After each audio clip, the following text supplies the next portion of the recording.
You're listening to Nocturnal Frequency Radio, hosted by Steve Jennier and his satanic assistant, Alex Fontini, both of whom can't go into churches without vomiting.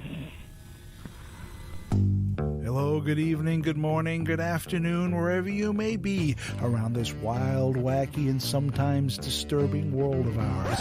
Yes, that's the intro to the Mindset Podcast, a weekly attempt to open eyes and shedding light on what's really going on in the world, all done by ripping apart the media madness that masquerades as news. Join me, Gareth Davis, every Sunday on the Mindset Podcast. You can find the show on all major podcasting services such as iTunes, Stitcher, and so on. Or you can go directly to the main Mindset website. That's www.mindsetcentral.com. Check out the Mindset Podcast. Bring your curiosity, your opinions, and a sense of humor. And remember that some worldviews are stranger than others.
You've tuned into Nocturnal Frequency Radio with your hosts, Steve and Alex.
You've tuned into Nocturnal Frequency Radio with your hosts, Steve and Alex.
Nocturnal Frequency Radio with your hosts, Steve and Alex.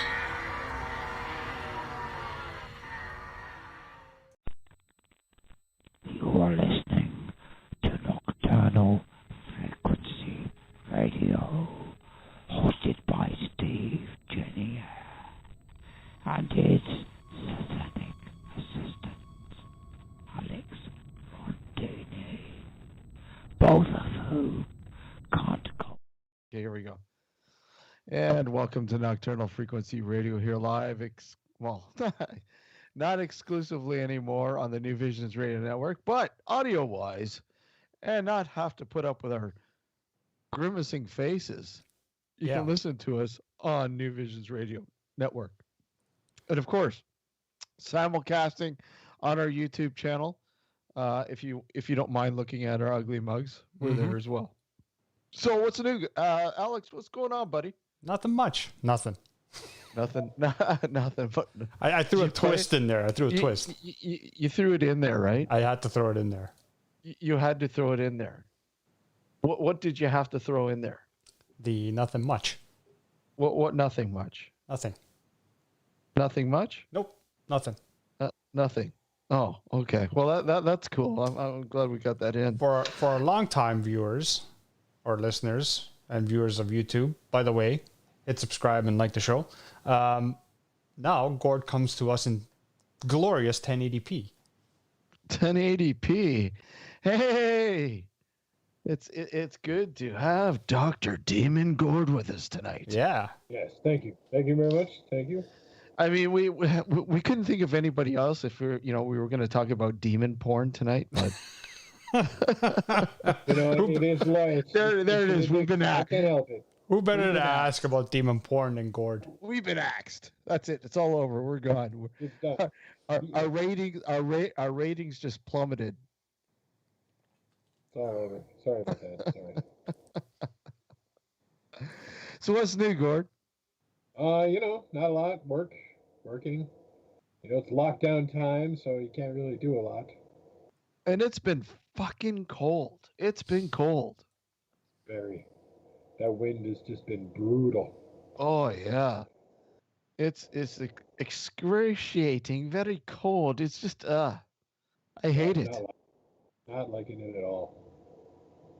No. It must be colder around you, Alex, a little bit more.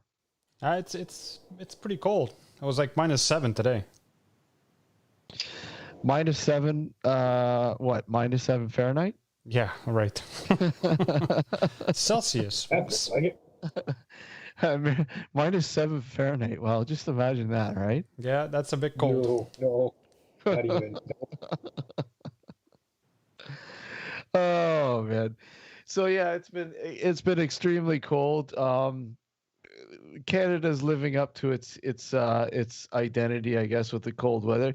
I mean, it was bound to happen. I mean, it's been fairly mild this winter, but you knew come the end of January, early February, we'd probably get some of this cold, nasty ass cold weather.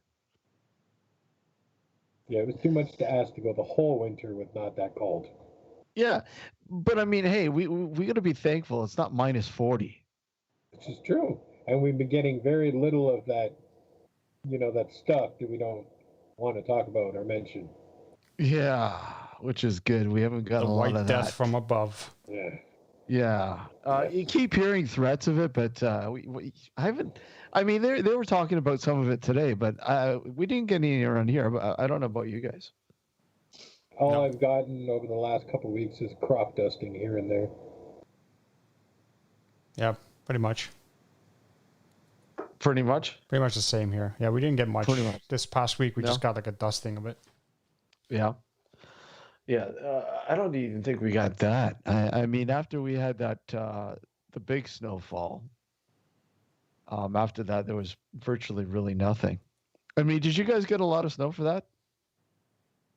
Yeah, we got quite a bit, and then that was it. After that, it was just like literally like a few flakes here and there, and hasn't been that much since.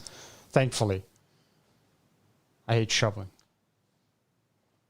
Shoveling, yeah, I know. Shoveling is the worst thing. And then I got tomorrow off, and of course they're finally going to replace my garage door. Finally, these guys are going to show up and put a new garage door in. My garage door has been rotting for the last couple of years. So, it's cold as hell in there. I mean, grant you, this new garage door is probably not going to insulate it a hell of a lot more. I mean, it won't be. It'll be better than what you have. It'll be a little bit better. Yeah. I think my main thing is trying to keep the mice out. I mean, that's the nice thing, because I mean, there's a couple small holes where the mice can. I mean, all they need is less than a dime. Those things can squeeze into anything. I'll leave that one alone. What's that? So I'll leave that one alone. Since when? Anybody need their prostate checked?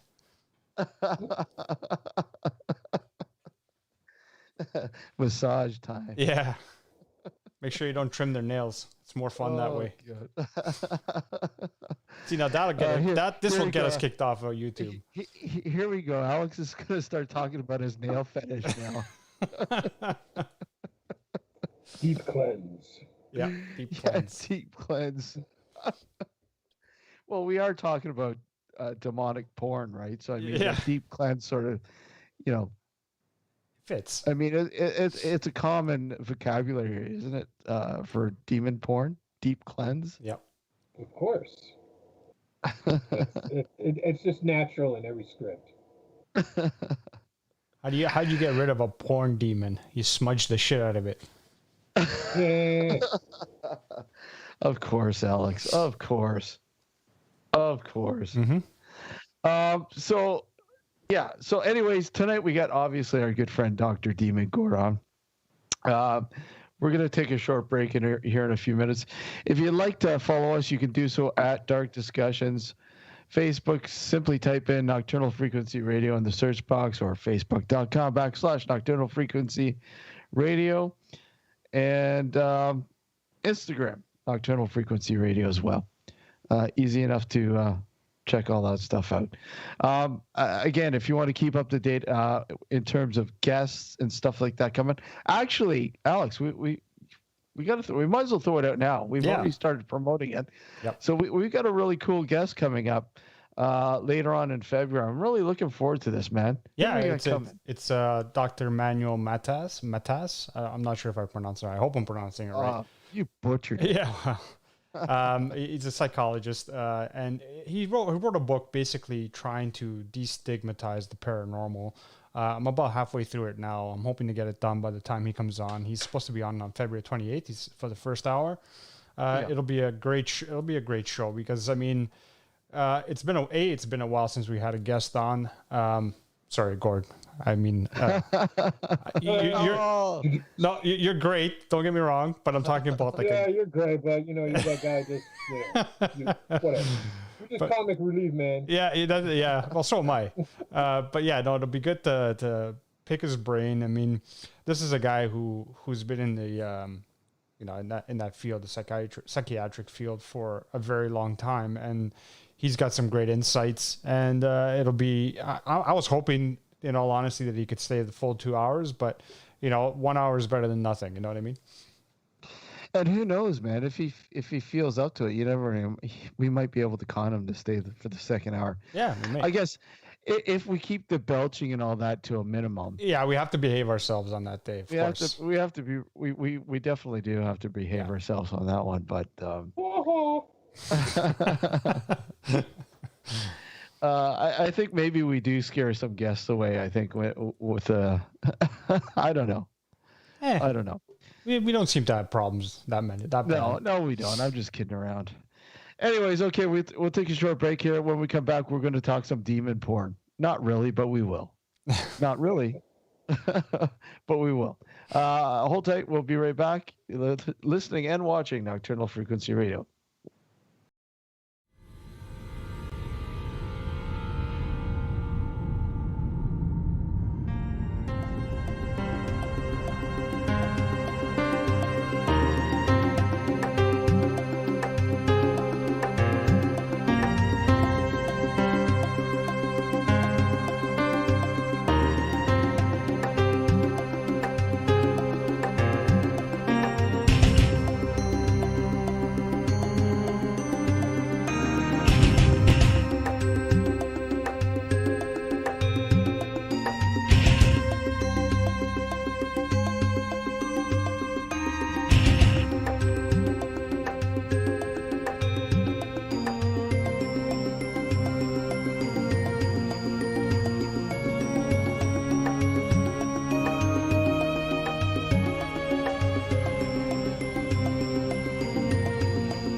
Nocturnal Frequency Radio with your hosts, Steve and Alex.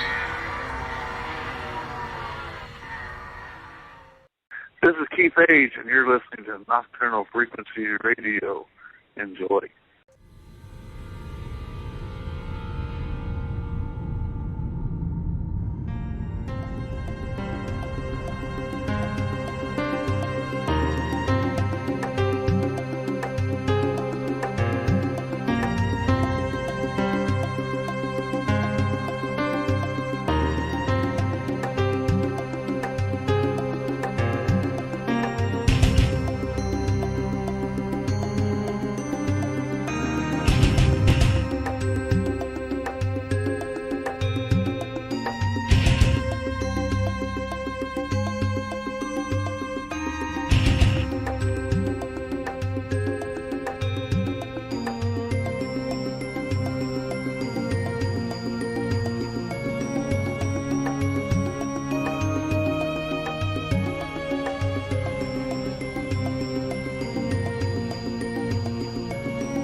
You've tuned into Nocturnal Frequency Radio with your hosts, Steve and Alex.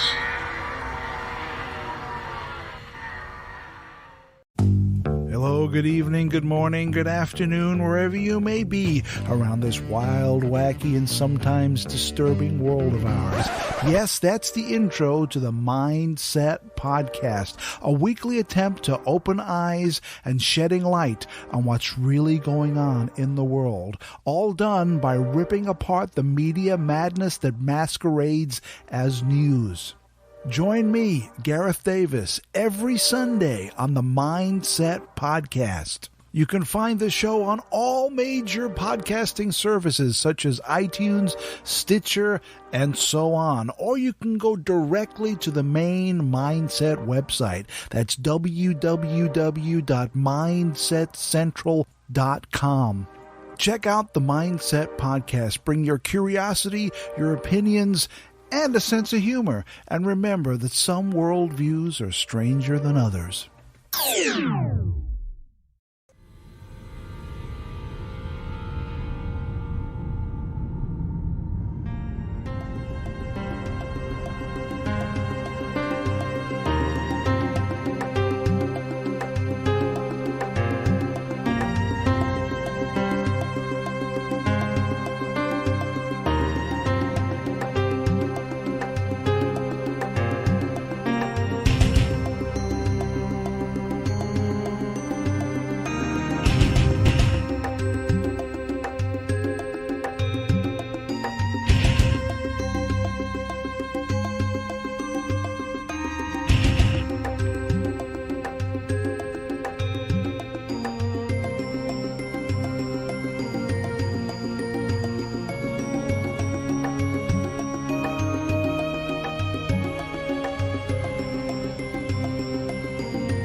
Keith Age, and you're listening to Nocturnal Frequency Radio. Enjoy.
You've tuned into Nocturnal Frequency Radio with your hosts, Steve and Alex.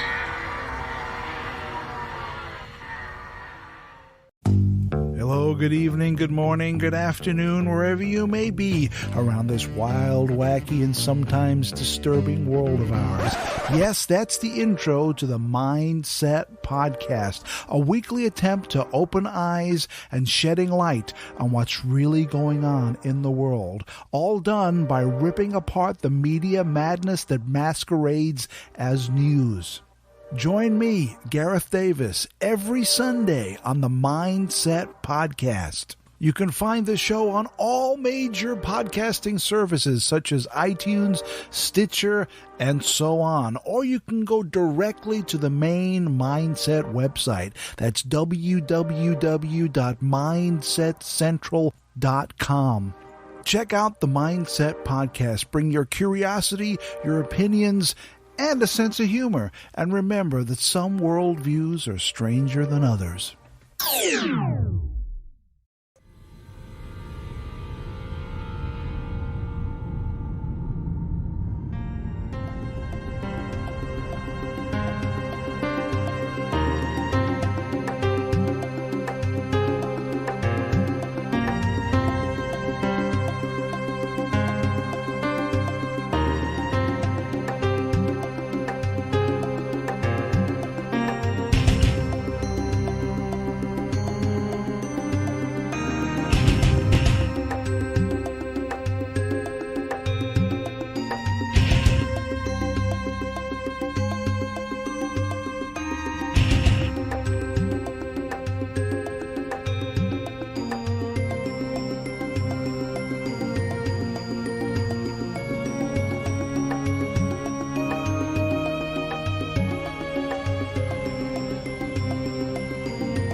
You've tuned into Nocturnal Frequency Radio with your hosts, Steve and Alex. Welcome back to Nocturnal Frequency Radio. We're live on the New Visions Radio Network and, of course, our YouTube channel. If you're catching us on one or the other, thank you for tuning in and supporting the show. We completely appreciate your presence here every Sunday night. Of course, YouTube being different for us. I mean, we have what? How long have we been doing this? Just this season. Yeah, just really, the season. Right? Yeah. You know, so and we're still kind of getting used to it. But I mean, I don't know. You know, I'm enjoying it. I enjoy doing it on YouTube. I mean, how about you, Alex? Same here. What are your thoughts? I enjoy doing it as well. It's a whole new avenue, right? It's by the way, don't forget to like the show, just so I don't forget, and subscribe. But yeah, no, it's something that, like Terry said one day, it's a natural progression. You know, now people can see our ugly mugs. Well, you know, it's funny. We used to do live stream back in the day. I don't know if I mentioned this, but we used to do live stream back in the day, and that was our only way of only alternative at the time, really. Yeah. to do this show when we left BTR when they started charging. Mm-hmm. So live stream was our only free avenue really to broadcast the show, and it was obviously had a live feed, like a live video feed. And I mean, we would never show our ugly mugs. No. We'd only show obviously Frankie. Good old Frankie. And we'd always throw put a little sign up with Frankie there, like Alex has got a new hot dog, or some stupid saying, right? Yeah. And that was it. And the camera would be trained on Frankie with this sign. Look at Alex's new hairstyle. Is that a booger creaming from his nostril? Yeah. Things like that. Just whatever. But whatever. In case people didn't notice, all three of us have the same barber.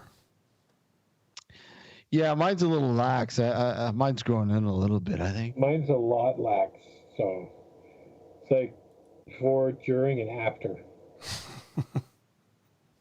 You know what? You should grow a mullet.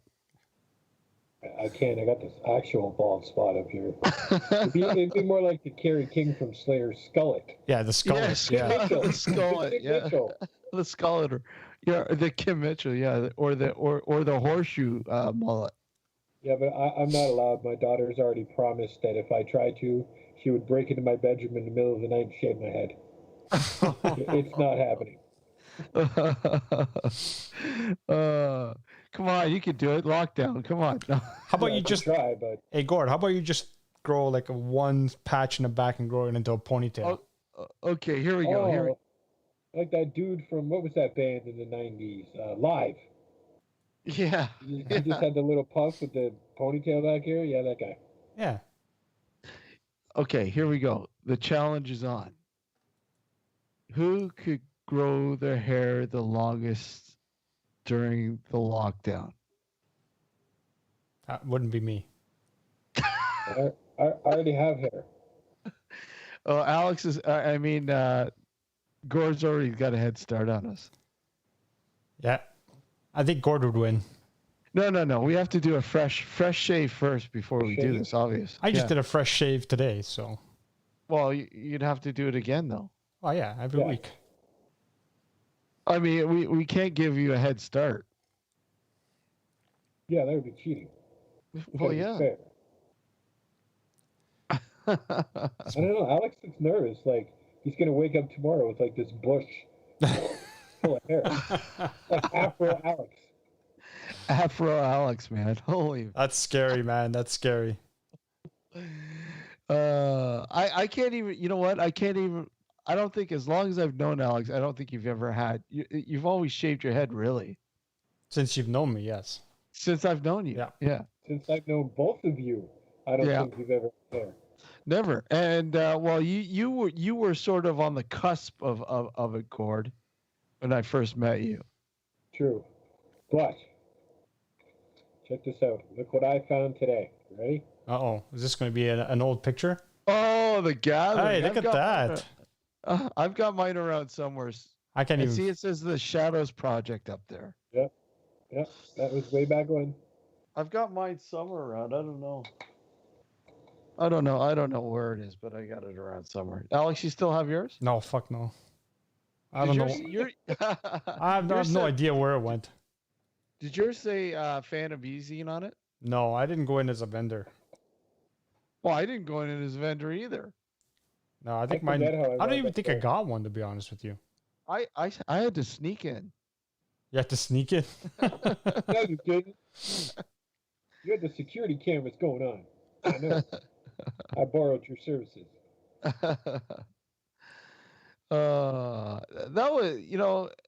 That was a fun time, even though, obviously you didn't always agree with all the aspects of it, but I mean, it was an interesting gathering nonetheless, I think. Well, that's where you and I met, Steve. Well, yeah, and I'd already. Look what happened. Years later, you blossomed. Yeah. Well, didn't you met Gord that night too, didn't you? It's possible I did. I don't remember, but it's quite possible. I met a lot of people that night. Oh my God! Of course you fucking met him. Oh, I'm pretty sure I have. I just don't remember it. I remember you interviewing the Shadows Project. Not that night. Sure. No. What? You had your I don't camera. remember. You had your mic in Gord's mouth. That wasn't a mic. I mean, in his face. That was a microphone? I thought it tasted funny. It tasted kind of metallic. Oh shit. It's interesting how things have changed since then. Though I mean, you like to think that. I mean, Gord, what did you get out of the gathering when you went? Did you go to both of them or just the one? Just the one. Okay. I got to prove psychics foolish. That made me feel good. I got to hold a dude's hand during a seance where nothing happened. So yeah, that was cool.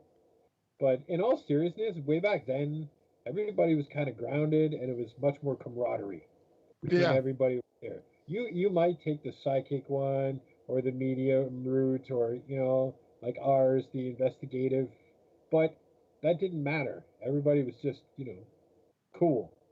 Now there's so much competition that people are forging and charging. Well, we've talked about this. Paranormal investigator groups charging, trying to be the next great ghost hunter on TV. It's just not the same anymore, that I feel. Whereas way back then, like, we had groups from all over Southern Ontario, maybe more that I didn't know of, but everybody got along and had a great time. Yeah, I mean, when I started SOPS, Southern Ontario Paranormal Society, I originally started it because I wanted to network with people who are already out there and sort of get a gist and feel for things. And it was really intriguing to see how quickly people were, sort of, like-minded and felt the same way. I mean, obviously we had our numbskulls that disrupted that sort of field, if you will. Obviously we won't name any, but there was quite a few of those, and I think quite a few of them we all had to deal with at one point or time in our illustrious careers in the paranormal, in the beginning, if you will, or middle, or whatever, however you want to look at it. I don't think Alex had a run-in with them. No, I don't think so. But you missed out. Apparently. Sorry? You missed out. Yeah, he did. He missed out on this. Well, Alex, when you were at that point in time, you were running Phantom Ezine. Yep. What was your sort of goal or envision of the paranormal? What you wanted to do with it, so to speak? Well, my idea was to have a bunch of people contribute from different aspects, like different backgrounds, and sort of just essentially give different perspective. I wanted the e-zine to be not like your typical paranormal magazine where all they did was, at the time anyway, is recount stories or of haunted locations. I wanted it to be more of a magazine where it had pieces where it made you think after you read the article itself. But the hardest part was trying to get people to contribute. And you know what? I had people make promises to me saying, yeah, I'll contribute. And these are people I've known for a while. And then they just, a year will go by and they wouldn't even submit anything. I was pumping out articles, like 4 or 5 articles a week. And people are struggling with just one fucking article. So I know. It was just ridiculous. I was like that when I was running Cinema Nocturna. Same aspect. I really there was people who were pumping material out for me, along with what I was doing. But for the most part, I really, really had to like dig and say, "Look, guys, come on! We got a deadline here. Yeah. You know, I got to get this shit out." I mean, there are people who are depending on it. You know, people supply us with the material to review, and people that we interviewed. Well, come on, get that interview all ready and to go, because the person you interview is looking forward to reading it or whatever else. Yeah, exactly. And it was really, really tough. It's tough. You know what it is? If you don't pay money, then I'll be honest, nobody gives a shit.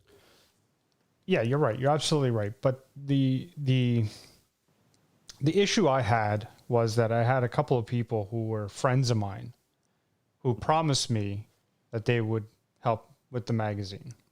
Yeah. Right. So when time went by and none of them submitted anything, I broached the subject again, and I was yet again made a promise, and nothing came of it. Like over a year will go by, and I had received no submissions. Chris Hawley, that's how I met Chris Hawley. Was she contributed some material? I actually asked her permission to be able to publish some of her material on my e-zine, and she gave me the go ahead. So that's how I first met Chris Hawley, right? And once you and I had started doing Nocturnal Frequency Radio, once you asked me to come on as a co-host, that's when I sort of introduced Chris Hawley into the mix, because she was kind enough to be a contributor to the e-zine, or at least allow me to publish some of her stuff. And it was frustrating. Who the hell wants to go to an e-zine and just read one person's perspective on the paranormal? No one wants that, right? You want diversity, right? You want that multi-perspective. Oh, exactly, right? And perspective, experience. Each one of us have a story to tell when it comes to your history with the paranormal, if you will. Yeah. And did you see yourself wanting to actively get out there and investigate it or research it, or did you just want to just run the e-zine to sort of get everyone sort of? So my pieces, or the pieces that I submitted to the e-zine itself, were more opinion pieces based on what I had done so far as investigations are concerned, and people I had talked to, and just my own personal perspective.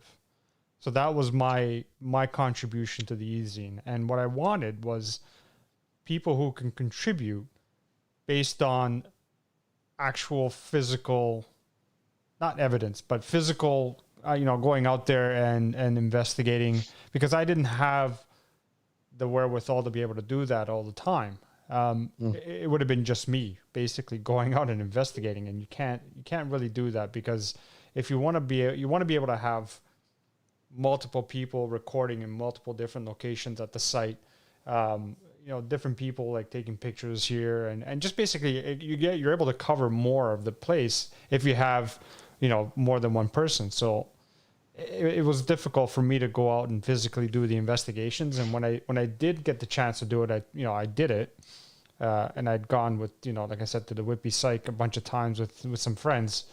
But it was very difficult to coordinate those things because I didn't have a formal group like you have, Steve, and Gord, you were part of before the Shadows Project, and now with Steve's group as well. So that was difficult. What about you, Gord? I mean, like when you looked at the paranormal and you said, "Look, fuck, this is interesting." Did you see yourself? No. That is no. Okay, well, you'll correct me. I actually got into the paranormal to prove them all wrong, that they were all full of crap. I had no interest whatsoever. I was like locked as a skeptic could be. Like I was just, because I worked with these people. I'm like, no, you're ridiculous. That's that. So I go into an investigation with them, and I'm literally that dick that's on all these science programs. It's like, that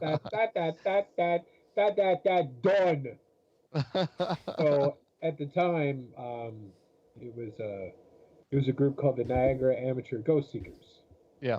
and I later became part of the group as well. So our way of um, preventing investigations was like essays. So if the three of us, you, me, and Alex, were on investigation, now that I think about it, it's a little redundant, but we'd all submit our investigation notes, and they would get um, put up on the website. Mm-hmm. So naturally, I wrote something, and they marked it as like Skeptic's View or something, and it became one of the most popular things on the website. Yeah. So then they wanted me to be a part of the group as a skeptic. And then at the time, every week, I would write articles about why the paranormal field was full of crap. And then people would send me their pictures.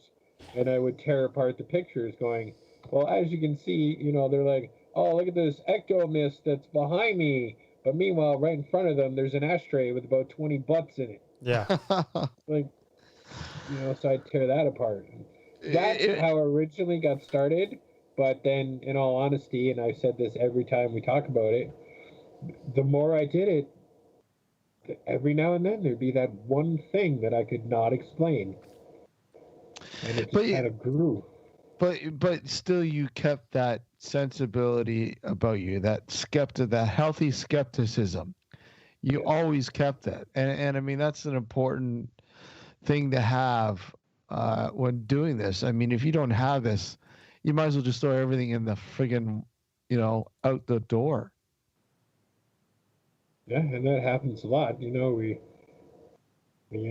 of the other shows we were talking about this unnamed paranormal group that I have since got myself banned from. Yeah.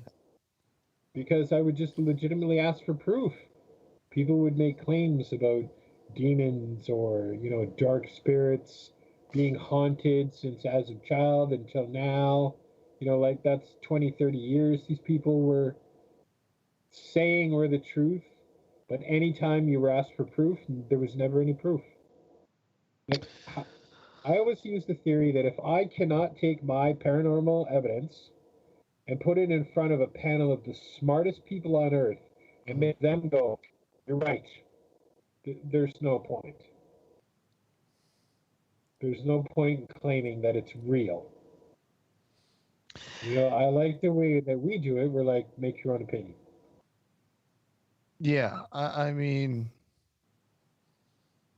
yeah, it just amazes me that when you look at so many groups out there and their websites and their social media pages or whatever, and it's like Disney for the paranormalists. You go, they would go to any location and bang, they pick up everything and anything in the book claimed as evidence, and you'd sit there and go, wow.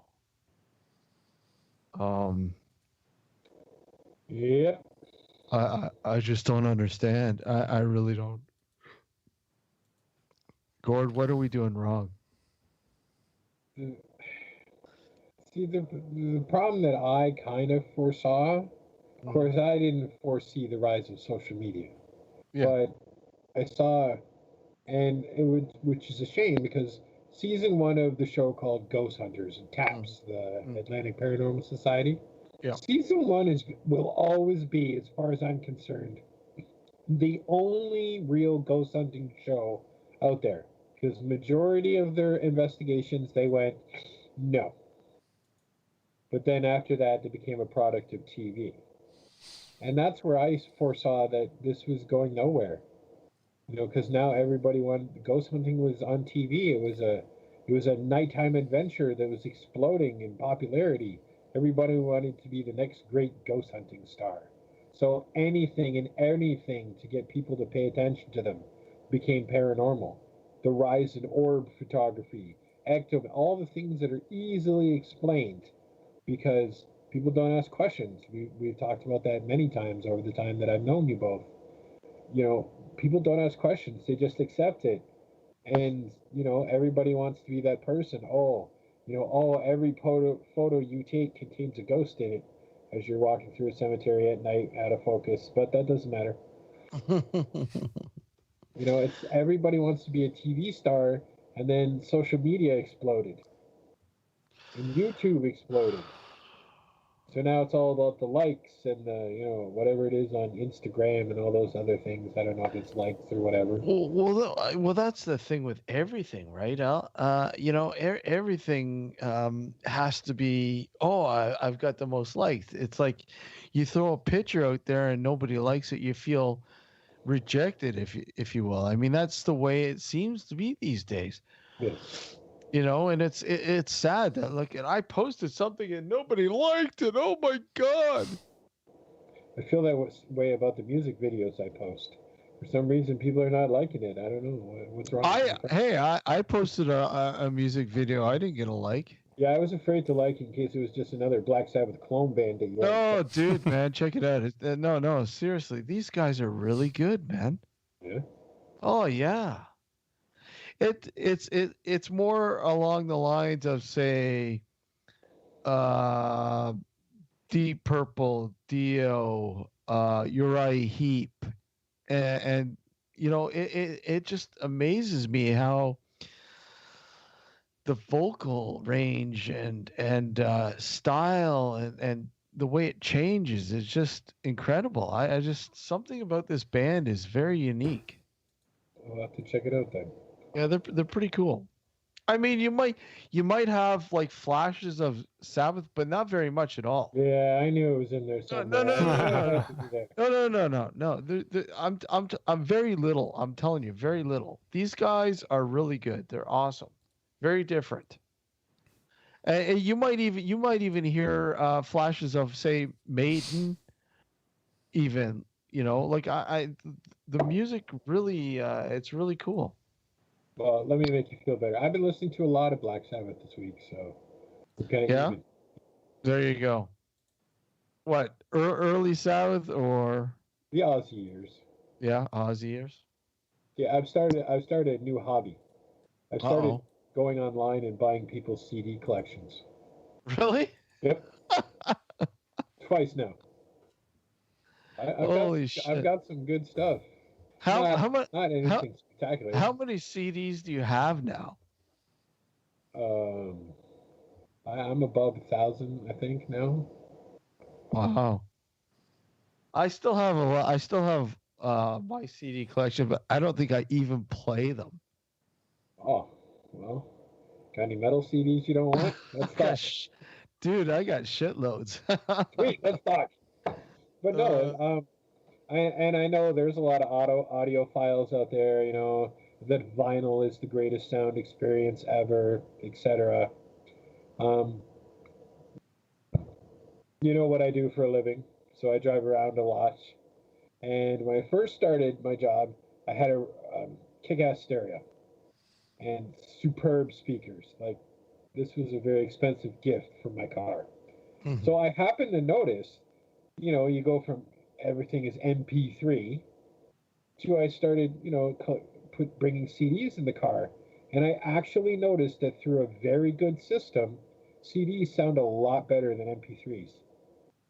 Yeah. A lot of compression, the sound is better, it's more wide. I love it. So then that was one of the reasons that made me start hardcore buying CDs again. That and being a musician myself and releasing my own music, seeing the large amount of money that it does take to produce an album, I'm like, oh, that's what they meant. So also, since I became a musician myself, I've been buying a lot of my own CDs. Interesting. I just I bought a turntable. It's been such a long time since I had a turntable that and I had some vinyl left over, and I had a little bit of vinyl sort of revival, if you will, of sorts, and grabbing. But because one of the main reasons why was because I found myself a part of, I don't know if you're part of, bandcamp.com. Yes. And one of the greatest things about it is you can buy the audio, just the digital album. You can buy, some of them will even sell you cassettes still. That blows your mind, doesn't it? It does, and most of them will still offer vinyl. If you buy the vinyl, you get the digital with it, right? So you're like, fuck, you might as well buy the vinyl. Fuck, you get the digital with it. Fuck it, that's great.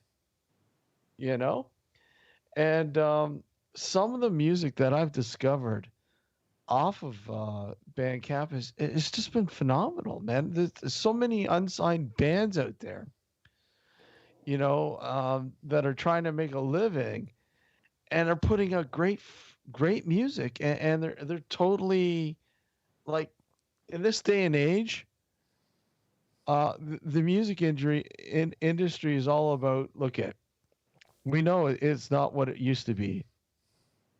It's totally different now, and the music, I guess the normal music now is total. The landscape is totally different. It's almost impossible for, say, a band that we probably like to release an album and it hit the top album chart these days. It's a very rare thing these days. Very rare thing.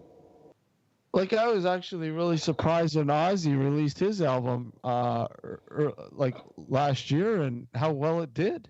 What? Ordinary Man? Is that the one you're talking about? Yeah. Oh.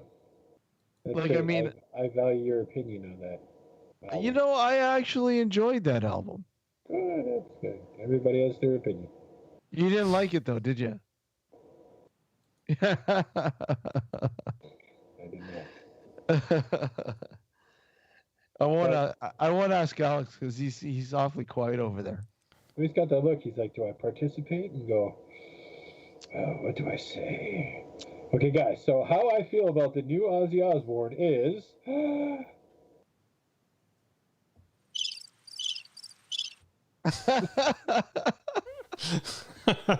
That answer your question? Perfect timing. Yeah. Perfect timing. Oh, man. Yeah. One of the funniest things, that you guys will appreciate this, is you may or may not have noticed that our good friends AC/DC just brought out a new album. What do you think of it? I don't know. I haven't heard it. However, it's the comments on social media from around the world that blow my mind. Oh? All AC/DC fans pretty much admit that for the last 15 years, AC/DC have just been pumping out the same album, left, right, center, upside down, and backwards. They go, meh, at least it sounds like AC/DC. Rock on. You know what? And that's it. They're basic. They're simple. And yeah, exactly. They pump out the same shit because it works for them. I mean, that's what the fans want to hear. I mean, they don't want to hear them change. Change is, not good for them. Let's face it. Yeah. But yeah. And I'll be honest. I listened to the album and I actually enjoyed it. Was it good? For what it is, it's an AC/DC album. It's like not a classic AC/DC. It's classic sounding AC/DC. Yeah. But it's not a classic album by any stretch. But I mean, yeah, it's the same shit over again, but different titles. Wow, great! I'll have to give it a listen to then. It's, you know what? If you're feeling, you had a few beers, whatever else, throw it on. You'll be jamming to it. No problem. I'm good with this. So in Right, other Alex? words, you could put it on after the show and you'll be fine. We should throw one in the second break. Yeah. I'll be fine. DC. Oh, Unfortunately, we can't play it. We can't play it during the YouTube No. commercial. So yeah, okay. So let's get back to the paranormal. If you right. Well, look at we got a Mr. Demon Deterrent over here and Mr. Ghost Deterrent. I think we should put you in the ring and see who comes out on top here. I agree. I agree. Although I think Gord can probably kick my ass. Probably. Gord is also lazy. Let's just remember this. Oh, okay. So I stand a chance then. Yeah, it is an even fight. So come over there. I'll wait till you come here. Alex will put in his ghost kicks and his ghost moves, and Gord will be sitting there. Is that all you got, man? I'm just sitting back and let you tire out, man. And then I strike. He's a stealthy fighter. It's the demon way to go. You wear itself out. I go by. Man, this ghost is stupid. I do not know you stupid ghosts. They're not smart as us demons. Demons? They have nothing on us demons. That's what happens when you drink 40 Creek. What are you talking about? That was iced tea. Oh, iced tea. That was iced tea. Oh, you're drinking iced tea now. I am. Oh. We're cheering to iced tea. What? It's called 40 Creek iced tea, but it's iced tea. And I'm drinking orange juice. Yes. I drank my chocolate. He's got chocolate. Yeah, he's drinking chocolate. The chocolate milkshake. Chocolate milkshake. Yeah, quite. So yeah, okay. So going back to the good old paranormal, if you will. I mean, I guess that's why people are listening to us, sort of, right? That's why they tuned in. That's why they tuned in, because of the paranormal. Yeah, but okay. So you asked me, you asked Alex, Steve. Uh-oh. So besides wanting to network with other paranormal investigators, yes, what brought you into our world? Our world. It wasn't the Ghost Hunter show. No. How bizarre. It was well before that. I just, I had a couple experiences when I was a kid, and I went to film school, and just before I went to film school, a good friend of mine passed away. And I just had a lot of thoughts on my mind, about the paranormal realm. What did it mean? What did it entail? And how could I sort of access it, if you will? And then I started reading books. I grabbed some books, and on techniques and on photography and audio and what people were doing at the time with investigating and researching the paranormal, if you will. And I said, a lot of this shit is layman's. I mean, I could probably do this myself, and if not more. And when I finished film school, I actually used a lot of what I learned, working with cameras and stuff like that, and audio and knowing stuff about frequencies, different frequencies and stuff like that. I said, you know what, I could use this. I could, use this to try to maybe understand what might be going on.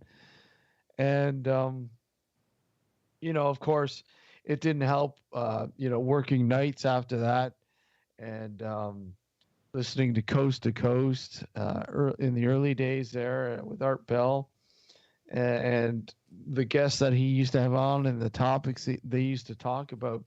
and things that just blew up. Like, I mean, we all dread the word orbs, but I mean, when that first broke, I mean, everybody was fascinated with it. Nobody really knew too much about it.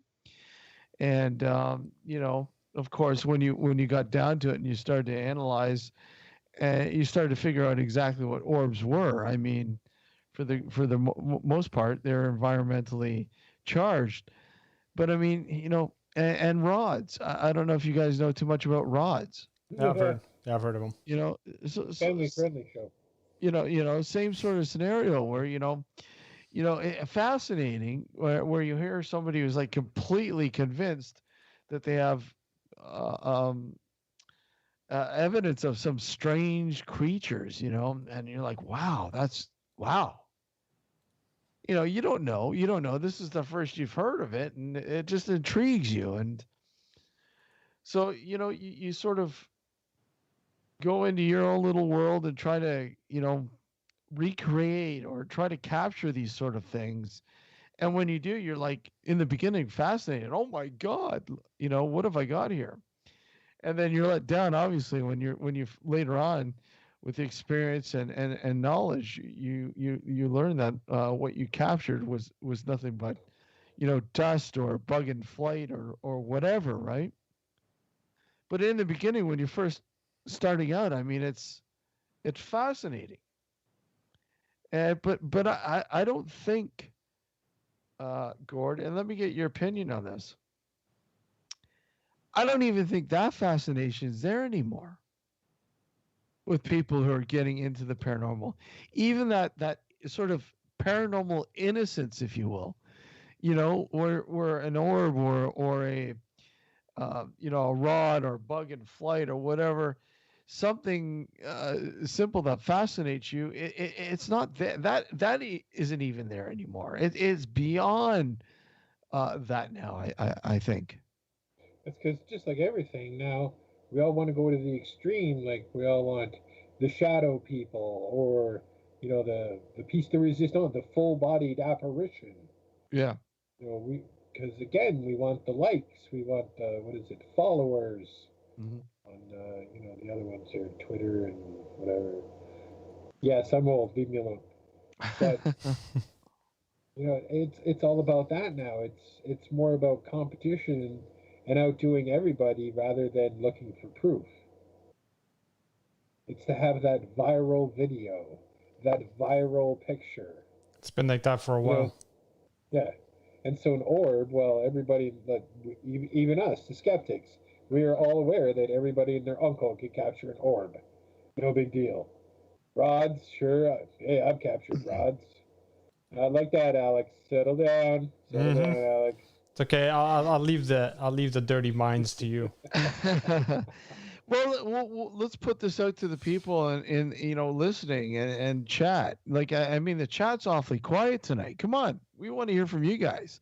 What about you? What got you interested in the paranormal?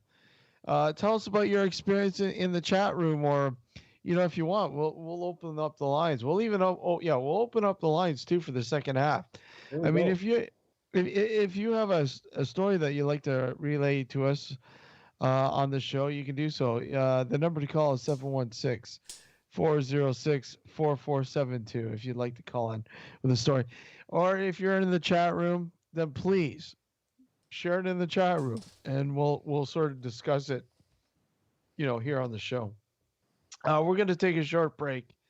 When we come back, we're going to be talking about this some more. So don't go anywhere. You're listening and watching Nocturnal Frequency Radio.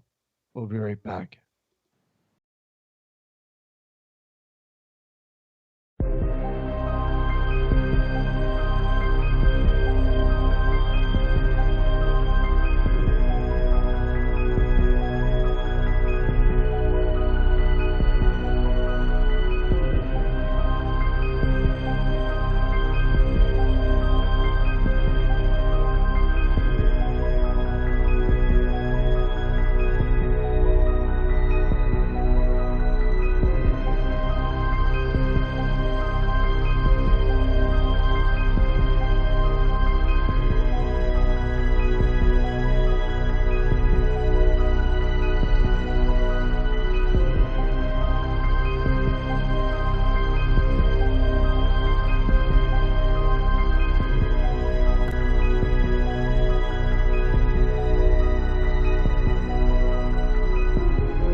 sounded like a scream. Yeah, I heard that. Yeah, I heard that way.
Was out.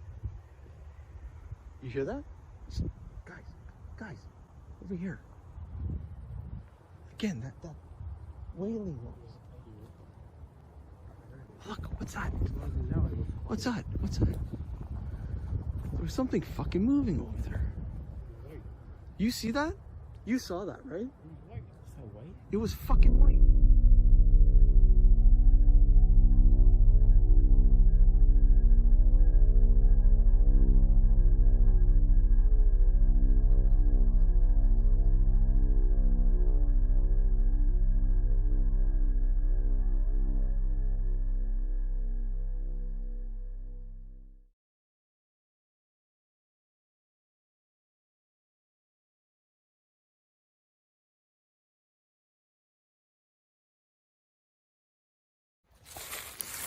And as you can see, I don't know what kind of bone this is. It's rather big. If it's a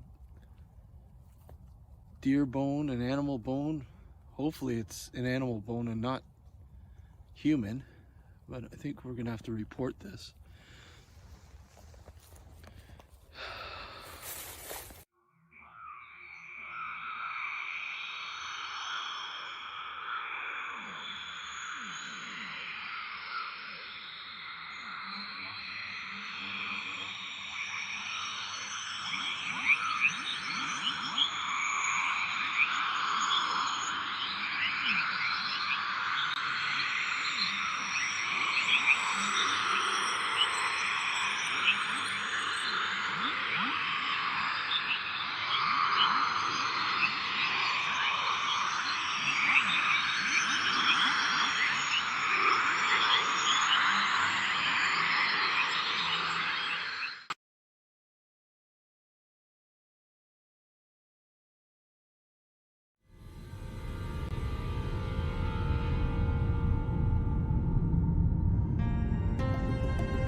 hosts, Steve and Alex. This is Keith Age, and you're listening to Nocturnal Frequency Radio. Enjoy.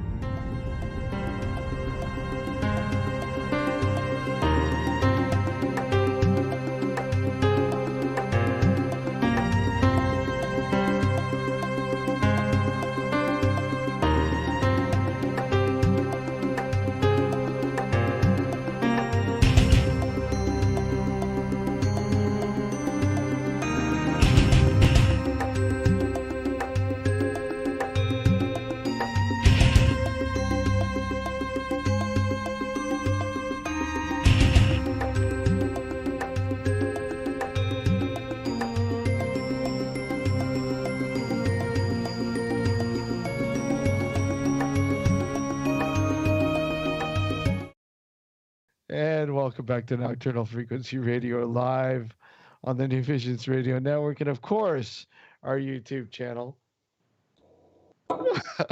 Steve just had a fit, had a laughing fit. Yeah, I did, man. I'll send it to you guys so you can see. I hope so after all this. Okay, so where were we? Demon porn? Demon porn, yeah. Demon porn. Now, you know what? I'm Yes. pretty sure I can contribute to this conversation of demonic porn. Because sexually, there does seem to be a fascination with demonics or outworldly beings. And you're laughing, but it's true when you sit back and you think about it. When you think to the horror movie genre, a lot of times when there's a demonic... What are you laughing at? Seriously.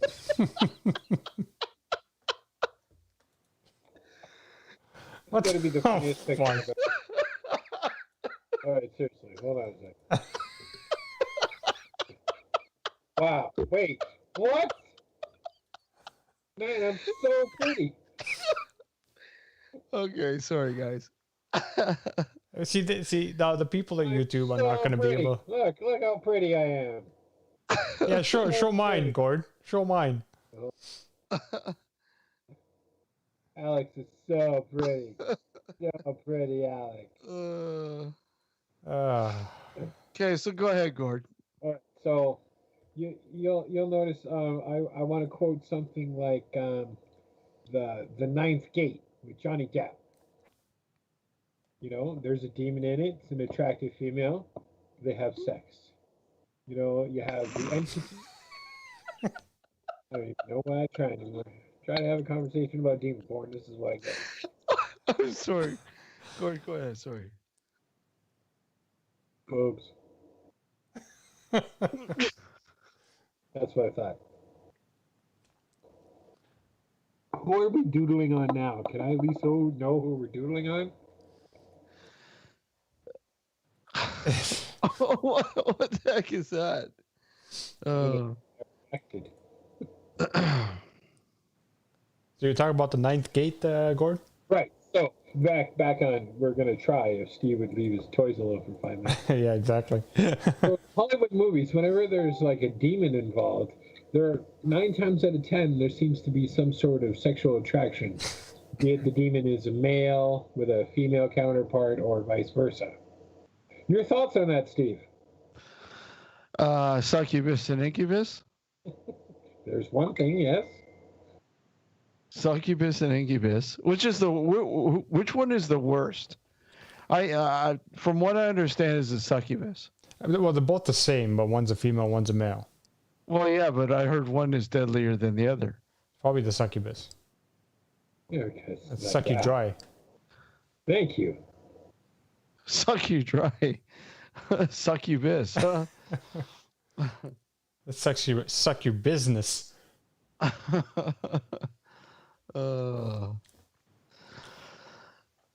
Yeah.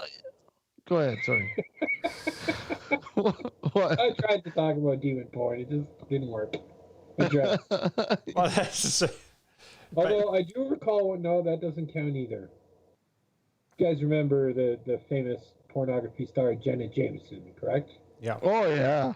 Yeah, oh yeah, all our generation. Yeah, whatever. He was very enthusiastic when you mentioned the name. She had a movie called Satyr, I heard. And I heard is a satyr, so like a minotaur. That so again, an otherworldly being, and intercourse happened. So a lot of times in Hollywood, be it pornography, regular Hollywood, mainstream, whenever there's a demonic entity, 9 times out of 10, there's sexual intercourse. Demonic porn. Well, have you ever seen a hentai? Japanese, it's sex with demons.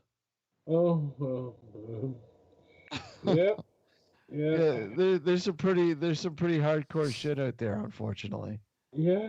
And I don't think we're gonna get into that because I mean that's pretty hardcore. See, the only thing I don't understand about that, and we don't even need to mention details. No. In human pornography, where there's humans involved. Yeah. Whenever there is any form of sexual intercourse, the genitals are blurred.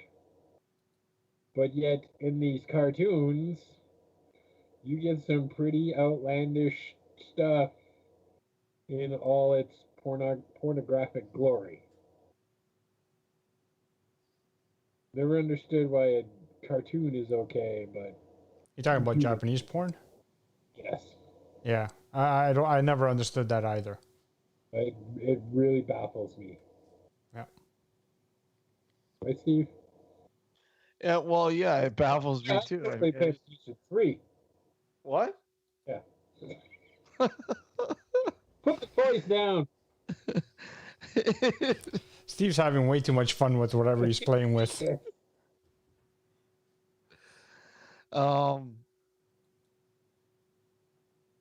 Yeah, but I'm sorry. Yeah, but good. Why am I a cowboy, really? Emo. What? Seriously. What you look like you belong in a fucking That looks pretty stylish, doesn't it? Yeah, I'll be your backup singer. You ready? Oh my God, Alex is so cool. I'm a big fan of Alex. Alex is the way to be. That's awesome. Oh, That's here right. comes another one. What happened was, in Roswell, New Mexico, a UFO crash landed, and first this alien fell out. Like, oh man, oh dude, he's my leader. Where is my leader? Here's my leader. Hey, me, a leader. Those are all to hear you better. And what did we just get? I believe there was more. Oh, of course, there's more. You know what? So fast right now that I'm trying to keep up with. See, Control Alex. and this, Gord, and this is without Steve drinking that beer with 11.5% Imagine alcohol. if I was drinking that. Oh God. Wow. Oh, it's COVID. It's gotten to us all. I know. So we should do an online seance session. When? Now? What now? No, not now. We got to prepare for it. I'm prepared. Okay, so next Sunday night, let's do an online a live seance on the show. Good luck with that. It's Super Bowl Sunday. Oh, that's right. So that's not going to happen next Sunday. Maybe the following Sunday. Let me just stop you right there. The following Sunday is Valentine's Day. Maybe we. Yeah, Valentine's Day is not such a big deal anymore. Maybe we'll do a bonus show on Thursday night Thursday night. or Friday night or Friday night would be better. Friday night. Well, let's call it the Friday night freakout. The Friday night freakout. Okay. Bonus live Ouija board session with Dr. Demon Gord and Alex Rondini. I'm gonna do the Ouija board. Huh?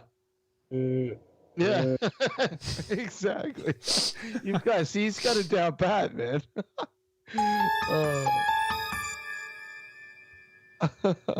He's got it. Yes. Here, wait, Gord, put your finger back up. E.T. phono. See, this is how we do it. No, I thought this was the new way of doing the going blue. Hey, his finger is deformed. Look at it. No, his finger looks like a worm. How's that? Well, I'd still like to know why your finger was lighting up alien colors. You want to see why? Oh, hey, baby. How you doing? Look at him, man. Look at him, man. Mr. Professional there. This is why it was glowing blue. He's actually undercover DJ. So when you least expect it, Alex breaks out the beats. Hold on. I thought this was the new COVID method. What the fuck? Him and his worm finger. Ow! Not there. Not there. Wrong hole. Wrong hole. Him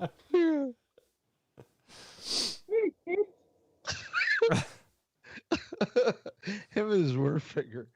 Do we have any questions? I would like to answer some questions. Yeah. Anybody got questions? Okay. Look. Okay. So here. Look. Okay. So once again, the phone lines are open. 716-406-4472 is the number to call. If you have a story that you'd like to sort of relay to us about what paranormal based, obviously, a story that an experience that you're just baffled by. So, or maybe one that you heard of. So Ron mentioned next Sunday sounds good. He doesn't watch the Super Bowl anyway, so. I know, but unfortunately, we've always refrained from broadcasting on Super Bowl Sunday, anyways, because the numbers do drop huge. Yeah, so this is why we usually take the Super Bowl Sunday night off. So, like I said, we might do a bonus show, maybe. I don't know, Friday night. What do you think? Yeah, Friday night sounds good to me. How are you, Gord? What? Huh? So much pressure. Do it, Gord. Do it, Gord. Do it, Gord. I don't have any plans right now, sir. He doesn't want to commit because. You know what? Fine. I will commit. He's committing. Friday so night. Friday night freakout. The Friday night freakout bonus show live with Alex Rondini. Alex is like, shit. Just what me. Are you drinking? Just me. Oh, you're drinking Kapow. Kung Pao? What? Kapow. Is it shit? Doesn't look happy. It's hoppy? What? What do you think of the beer? I thought you were talking to Alex. No. Alex isn't drinking a beer. Why is Alex? Oh, he's 40 Creek. I really like. No. It's iced tea. There he goes with his worm finger again. Yes, I like the Kapow.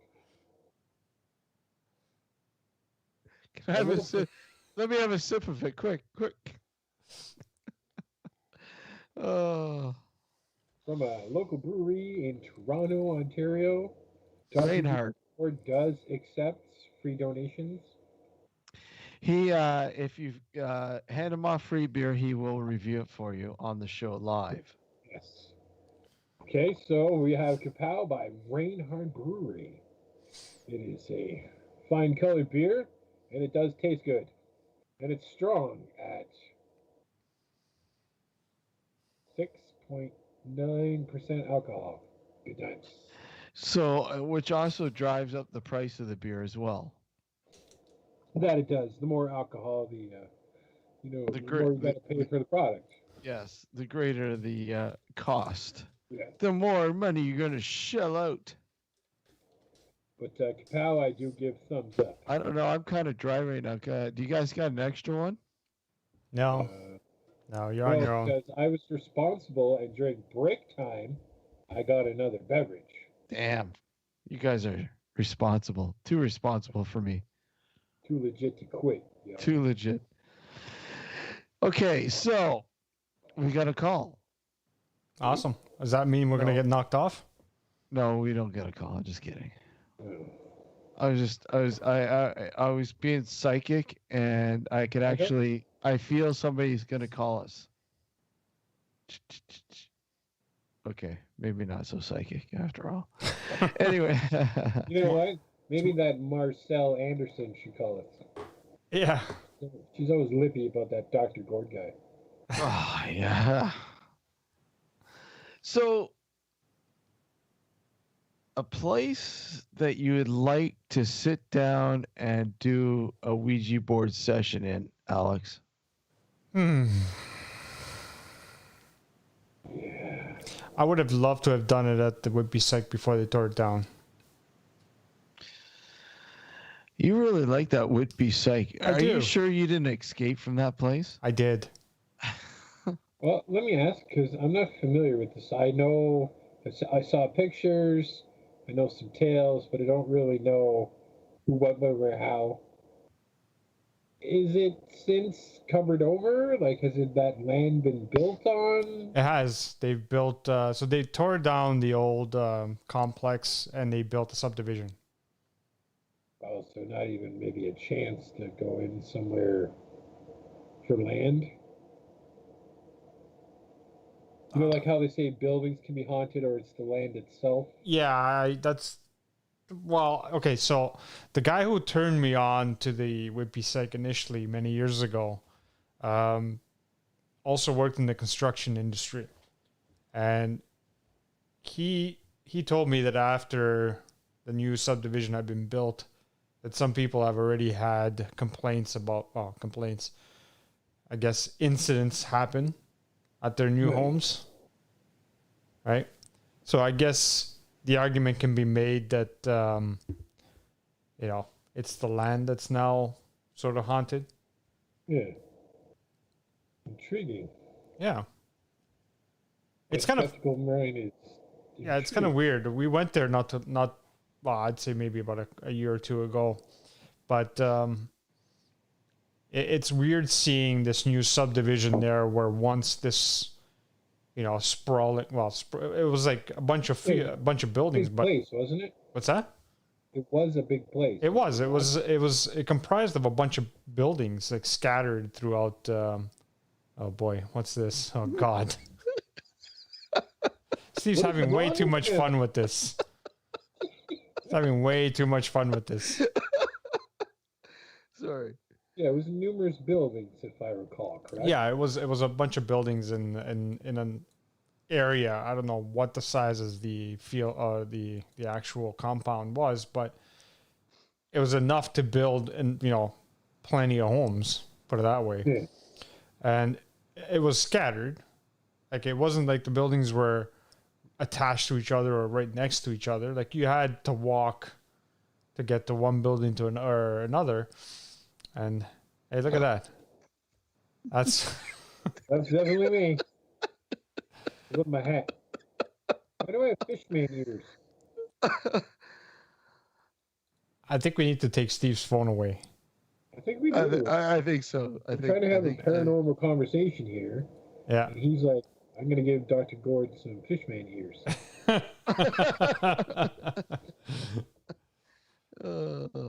But yeah, that's definitely one place I would love to be able to play the Ouija board. I mean, obviously I can't now because it's a subdivision. It's no longer... Okay.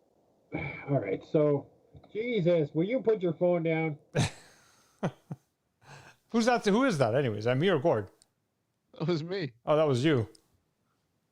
All right, so Alex, Mr. Pro Ouija board. Why is it? How come everyone's a really good speller once they die? How come everybody's a really good speller? Yeah.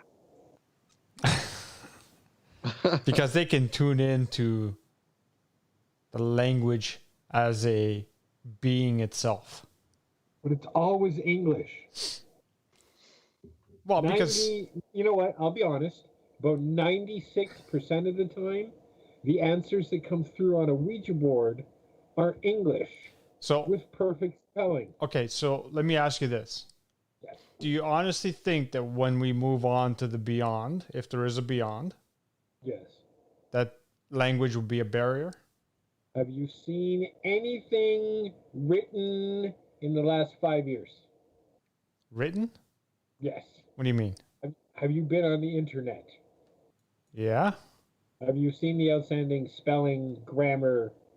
Oh, yeah. All the things we used to write. Yeah. But yet, still, when you pass on, all of a sudden you're a master speller.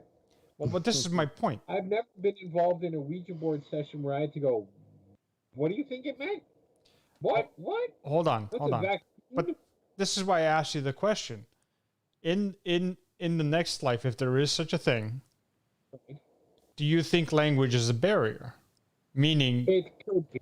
No, but... okay. One of the theories I've heard, and maybe you guys have heard the same theory, maybe you haven't, is that once you pass on, it's an evolution of learning. Mm-hmm. For example, shadow people was explained to me as that's them learning how to manifest themselves. Speaking through a Ouija board or, through mediumship or, whatever, it takes time and practice to learn because you have to manipulate the difference in the dimension. Right. So I have heard different theories. Of course. I've always been curious that whenever I've seen or participated in a Ouija board session, there's never a word that you have to go, what? Like cat is spelled dog? No, I've had sessions like that. I've had sessions where the words meant absolutely nothing.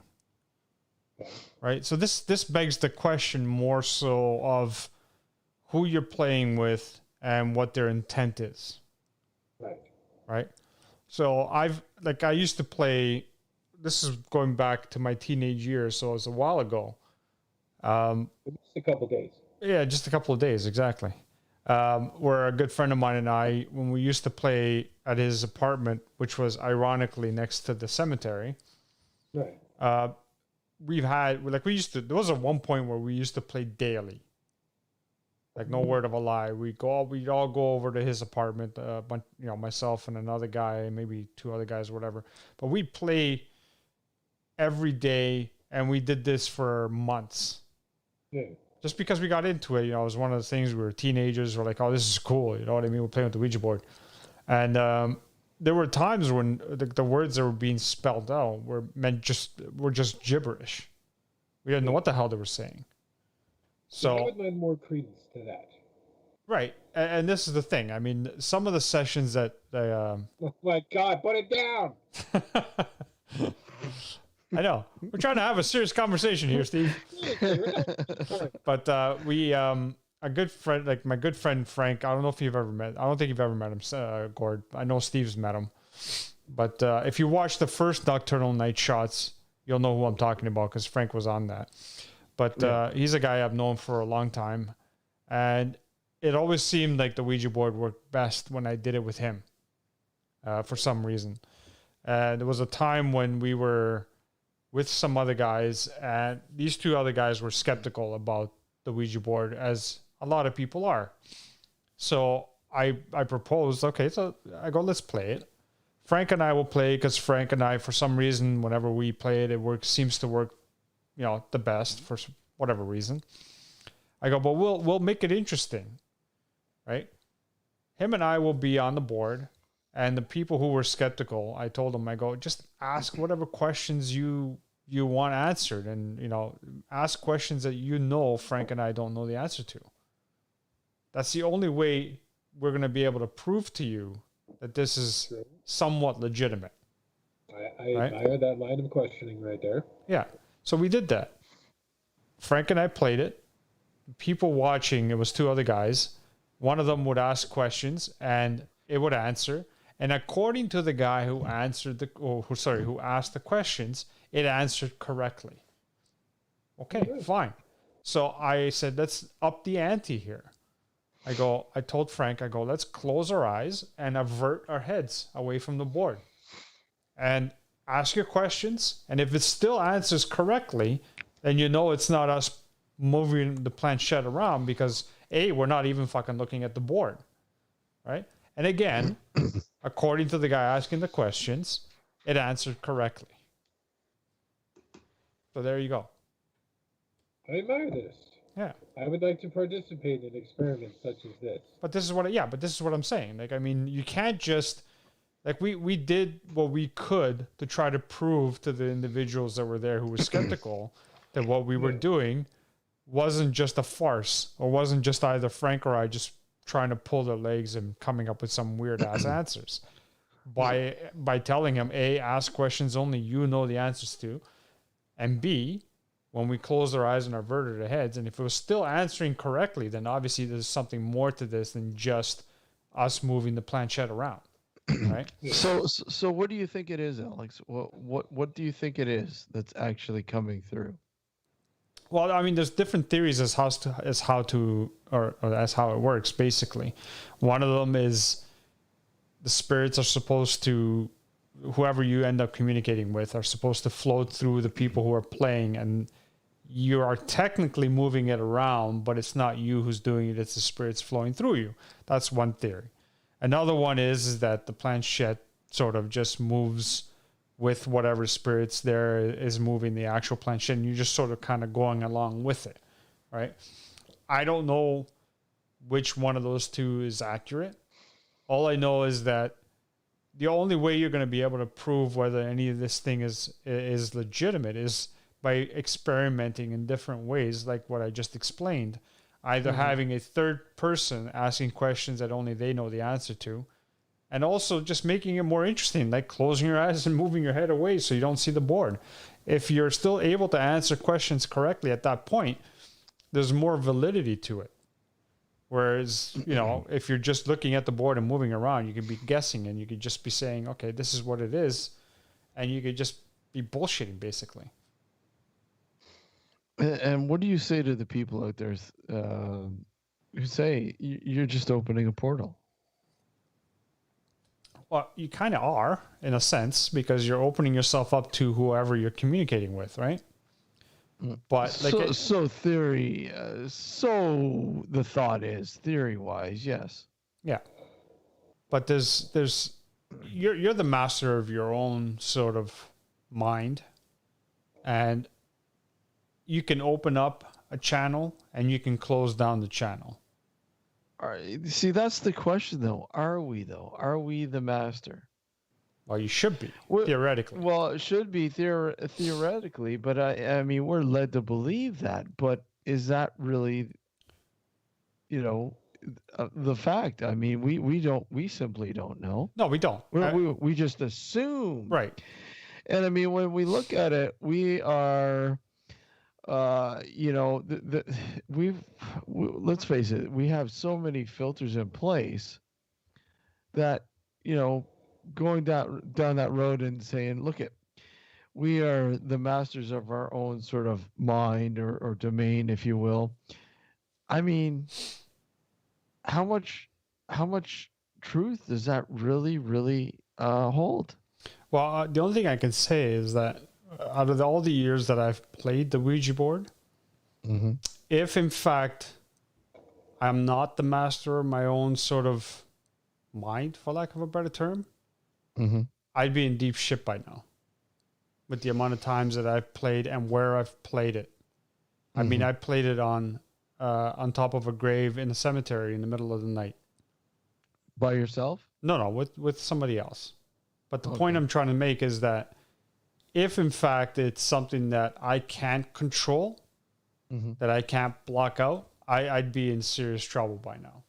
You know what I mean? So I tend to believe, and again, it is all hypothetical, of course, because we don't really know the true answer one way or the other.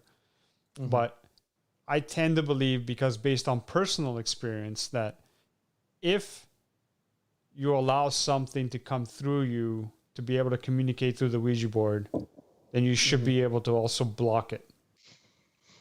And you just got to believe that you can block it, and you got to be able to know how to do it, right? I came across an individual, just a quick story. I came across an individual who I didn't prompt this question.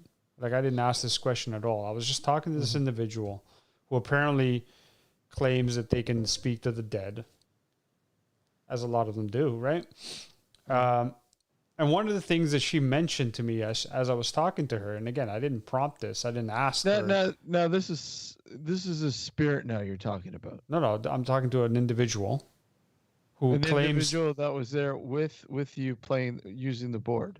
This is separate from playing the board. I'm just talking about it's kind of tied to the board, and I'll get to that in a second. Oh, okay. What she said to me, unprovoked by me, was that I have a very interesting shield. And I'm sure you guys have heard that term. Where people are shield, whatever. And she goes, mine's has multiple layers, apparently. According to her, right? Again, I didn't ask her about this. It was just sort of something she blurted out in conversation. What I mean, this is why it ties back to the Ouija board story. So if, in fact, we are capable of building these sort of shields for ourselves to protect us, you can call them filters, you can call them shields, whatever you want to call them, then when you play something like the Ouija board, what you're doing is sort of opening up almost like a portal or a small opening for the spirit to come through and sort of communicate through you with the Ouija board. Once you're done, you should be able to close that up. Yeah. You know what I mean? If all of that is, bears any fruit, so to speak, right? So, and again, based on my personal experience, I tend to believe it because nothing negative has happened to me over the years that I've played it.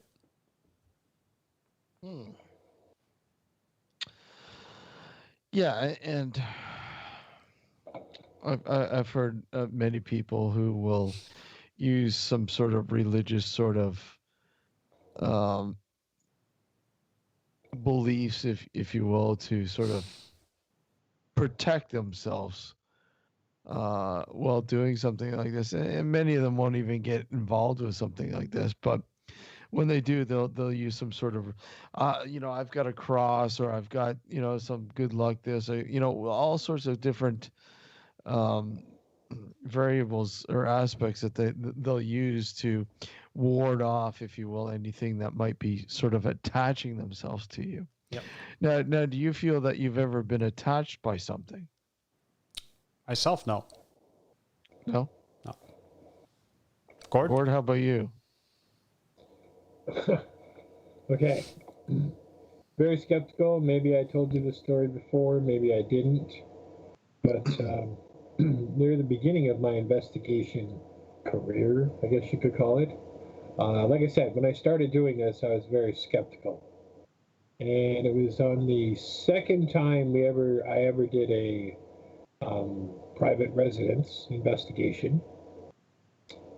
At that time, I had recently become single.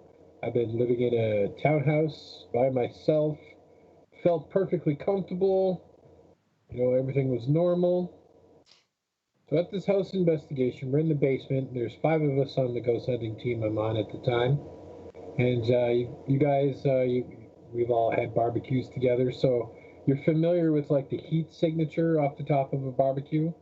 It looks just like a wave in the air. Yep. So 2 of the other 4 guys of the ghost hunting team, they go, Gord, I don't know what's going on, but that thing that I just told you, that wave, it's behind your shoulder. Like, yeah, sure it is, whatever. They go, no, really, it's there. Okay, sure, well, whatever, what am I going to do about it? I'm a skeptic. I turn, I see nothing, I brush it off. So the investigation concludes, we all go home to our house that night. all of a sudden I felt very uneasy in my own home. Over the course of a week, not that I was scared, but I was very uneasy. I took to sleeping in the living room of my house, on the couch. And one night, but again, I don't hold credence to this because I can't prove it to you. But I closed my eyes to go to sleep, and I felt like above me was this wavy kind of, when I see creature, I mean sort of a ghost shape, but, like wavy energy, and it had like lights for eyes. I don't know if y'all watched that new Netflix show, The Haunting of Bly Manor. The latest haunting one. Still haven't watched it. No. There is a ghost in that kind of has the eyes. I thought I could use that as a reference, but you'll see it if you ever watch that show. So I don't know, because I'm a skeptic, so I'm baffled. I'm like, I don't know. Is maybe my house creaking when I'm sleeping and it's freaking me out? So the following week, the boys and I have an investigation. So I started talking to the believers, and I've used this piece of advice since they gave it to me, and I feel that it works. And it's more of an empowering statement rather than magic or anything like this. So, they're like, so what's new? And I'm like, guys, I don't know how to explain this to you. Like, I'm the skeptic, and I start rhyming off everything that's happening. I go, I feel uneasy. I feel like I'm being watched. I just don't know what to do. That's pretty weird for a skeptic, eh? Okay, so what you do is you go back to your house and you walk into your house and dominantly you go, listen, this is my house. You don't belong here. If you want to live with me, great, but we need to live in peace. If not, then I'm afraid you're going to have to leave right now. Seems pretty straightforward. So that night after the investigation, I go home, and in my townhouse, I had one of those, what they call it, half bathrooms. It's just like a toilet and a sink. Yeah. So there's a big mirror there. So I go in and I stand in front of the mirror and I recite what I just said about, this is my house. And I don't know, in my mind, I felt like something just went, phew, and flew out of my house. Well, that night I slept better than I've ever slept in a very long time. And in the morning when I woke up, this is way back when, you'll all remember this, the days of the form. Message boards were our way of socializing. That morning that I woke up, there was a post from the homeowner that said, since you guys were here, this house has been very, very quiet. Except for last night, the activity returned. And I found that creepy, that something that I, didn't believe in, or, I never bought into the follow you home kind of thing. But I feel ironic that the night I say you can't live with me anymore, that the homeowner says it reappears at their house. I'm not sure how I feel about that. That's pretty interesting. Coincidental? Yes, absolutely. Other than that, I have no other proof besides I didn't communicate with the homeowners. I didn't know them. But that's what happened. That's insane. Ain't it, though? Let's go. Next time all three of us get together, I definitely got to bring the Ouija board. And we got to try it. We definitely got to try it. Yes, we do. Bring it on, Baldwin. Yep. We've been talking about this for too long. Yeah. You guys, we could make a whole show about this. Well, yeah, we should do a whole show about this. So, Gord, you and I could be playing. Steve could be videotaping the whole thing, and then we could just sort of... We could just banter. Yeah. Yeah. Beautiful. See? There you go. It pays for itself. Why don't we do it? All right. I got an idea, though. Let's wait till it warms up. Yeah, agreed. Well, yeah, obviously. Yeah. It'd have to wait till till it warms up, yeah. And we still gotta finish the Dark Lab. Well, yeah, that's well, I was going to say, why don't we just play the Ouija board in the Dark Wood lot? We do that too. You're giving away certain things if we do that. You can't do that. All right. No way. Can't do that. We absolutely can't do that. No, we gave it away. I'm just kidding. I was like, what is he talking about? But no, we can have like a different show, like the Gord and Alex Ouija show. Yeah. Alex is the believer, Gord is the non-believer. We have some banter. Every week it'll be entertaining. It's like the odd couple. Yeah. The odd couple? The odd couple, yeah. That show. You know, the odd couple? The odd couple. Yeah, that we could do that. That'd be pretty cool, actually. I don't know. I got 3 Ouija boards to choose from, so. Every week we'll use a different one. Yeah. You know, we could start off the show the first 5 minutes with Alex giving the history of that Ouija board. We could still do a YouTube show doing that. You know that, right? Okay, I just brought up the idea. I don't do the labor. So From the start of the show. I'll give you a quick history rundown of one of the Ouija boards I have. And it was the same Ouija board that my friend Frank and I used to play when we were teenagers, and the same Ouija board that we used in that cemetery over that grave. See? So is that the board that you're going to use then? Yeah. See, what a perfect intro. Yeah, there you go. We could use that one and see if we can conjure up any demons for Gord to play with. Exactly. Gord would love to play with some demons. Yeah. I would. Very much would. Show me the demons, man. Still waiting on the picture someone was supposed to send me that we were on an investigation with prior. Certain investigator from the Toronto area that, you know, had proof was going to show me a picture. Still waiting on that picture. You know, I must say, is this something to do with the music too? What? No. Which guy are you talking about? Is the same guy we're thinking about, that I'm thinking about? Yeah. Different guy? Came with us to Spruce Lane house one night. Huh? Came to Spruce Lane farmhouse with us one night. Oh, Richard? Yeah. Oh, yeah. Where's my picture, Richard? Where is it? Yeah, Richard's got a lot of pictures. He's got a lot. I want to see this picture. You should see his picture, his porn star picture. Porn star picture. 70s porn star, buddy. No, he's a 70s porn star. I might have seen his work then.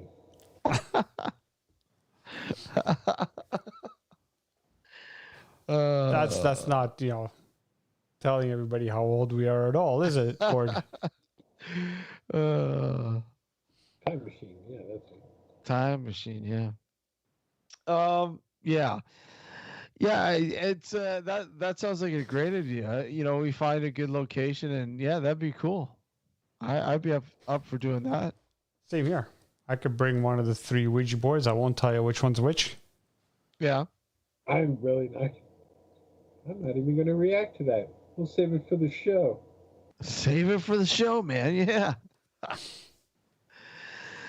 Yeah. But no, in all honesty, like, yeah, we're all friends here, so we're all busting each other's balls. But I have legitimately always been curious about the folklore of the Ouija board. As far as I'm concerned, and again, Alex, I'm not trying to offend you in any way. Beliefs are beliefs. But it's forced by a human. Someone is driving the planchette. Yes. I don't disagree with you, Gord. Right? I don't disagree with you. I don't understand why people are so afraid of it. And I think, you know, with Alex being able to show me, open my mind to other things, I think we could make this a fun show. You know, We'll have our comedic banter that we always do, but we'll have some paranormal education, some skeptical education. I think it'd be fun. Yeah. I mean, Steve and I have discussed this in the shows before multiple times, and my stance on the Ouija board is simple. It's a tool. Plain and simple. It's the intent that counts. Right. So it's like, and the example I've given in the past is like, if you have a hammer and you give it to a carpenter and he builds homes, that's a good thing. But if you give that same hammer to someone who's a psychopath and is a serial killer and bludgeons someone to death, who's to blame? The hammer or the individual? It's the power. It's the power of the hammer. Yeah. Now, on my flip side of the coin, I felt powerful with that hammer. a Ouija board has been a board, yet there are also people who leave credence to, like they cut up 28 pieces of paper and used like a glass as a planchette. Yeah. So they just built a Ouija board out of anything and say that it works. Right.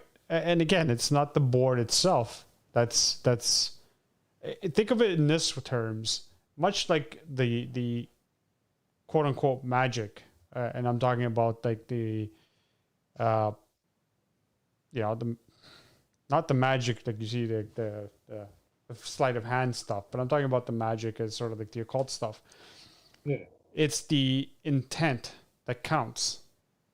So you could use anything and make it, as a tool. So you could write the whole alphabet in a piece of paper, use anything as a planchette. It's not, this is why I said the Ouija board's a tool. It in of itself, it's not what's causing you to communicate with whomever you're communicating with.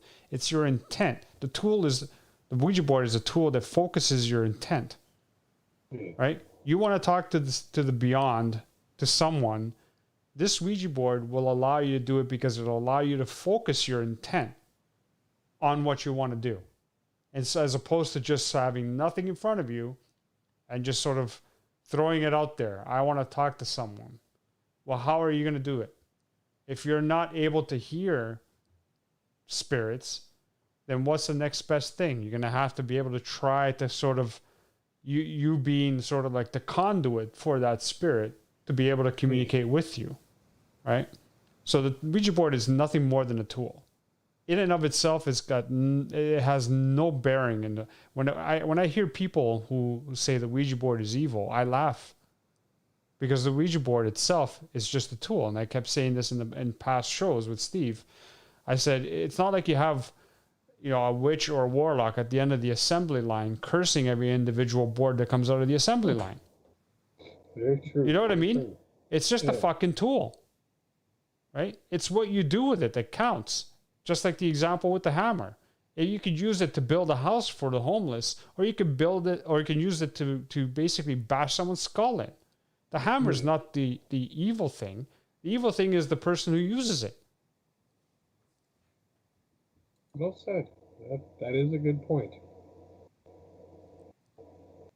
Yeah, you could only agree with him. I agree with what Alex is saying with that. I mean, again, most people think of the sort of the physical aspects and attributes that the board brings, and they totally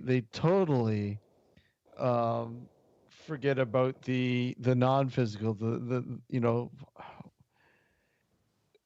We as humans tend to believe tangibility and rely on tangibility, but not always the physical aspects of life that really come forward, right?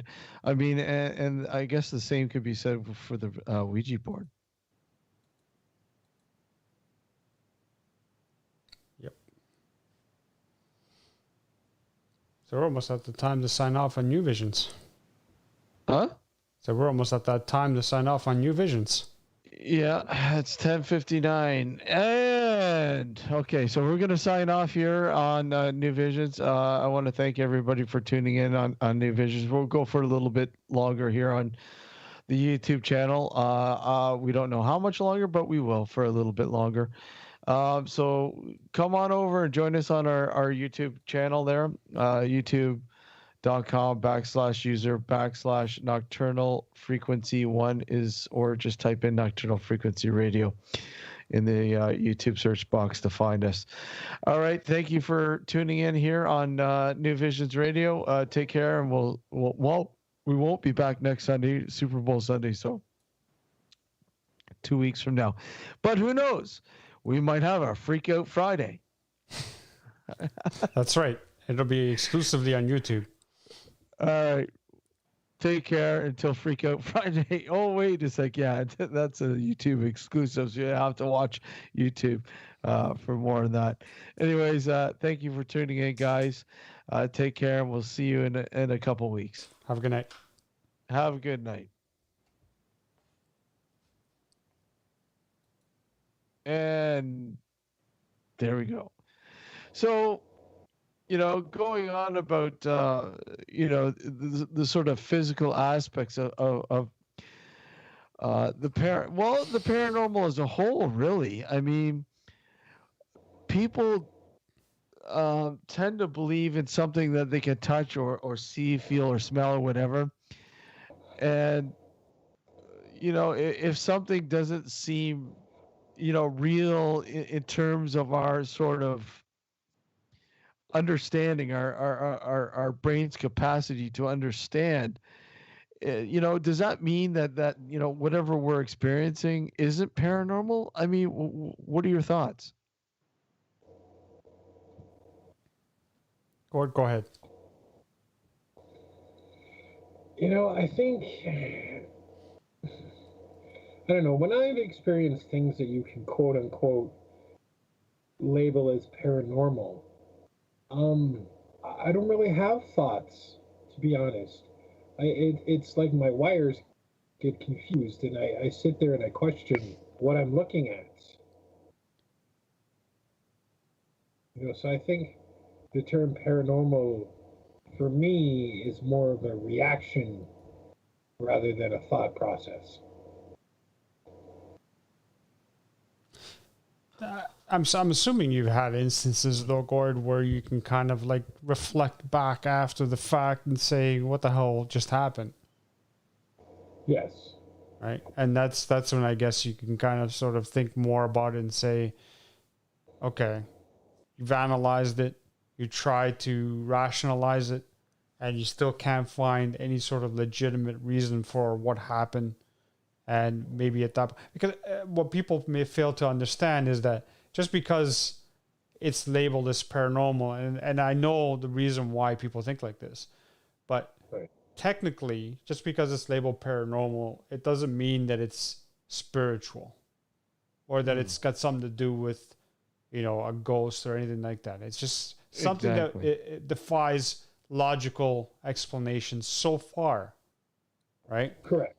And part of the reason why people have a misconception of that is because of all of the shows that are out there that basically glamorize the paranormal to the point where now everybody thinks when you hear the word paranormal, anything that weird happens, it has to be a demon or it has to be a dearly departed, when it couldn't be further from the truth. It could be just something that we currently don't have an understanding of that needs, it could be quite mundane. It could be something that happens all the time, but we just don't have that rational, logical explanation for. Yeah.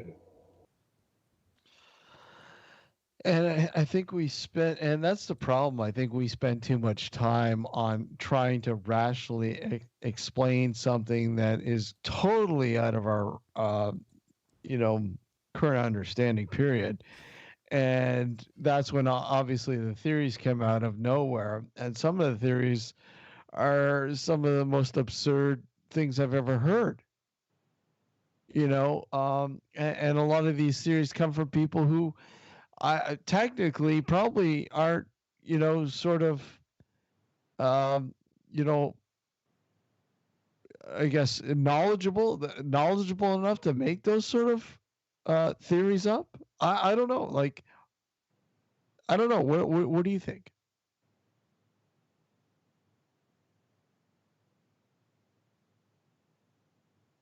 Well, we lost Alex.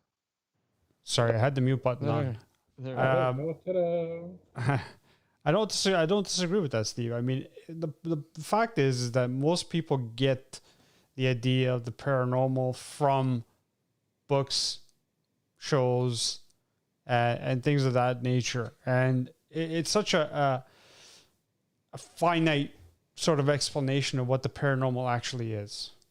You know, it's more direct. I mean, obviously shows are doing what they're doing to entertain people.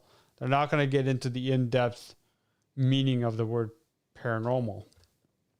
But for me, the paranormal means anything that defies sort of logical explanation so far.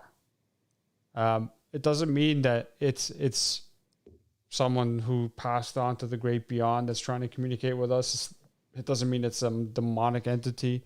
It just means that we don't know what the hell's going on just yet. Right? Exactly. And that's basically what it is.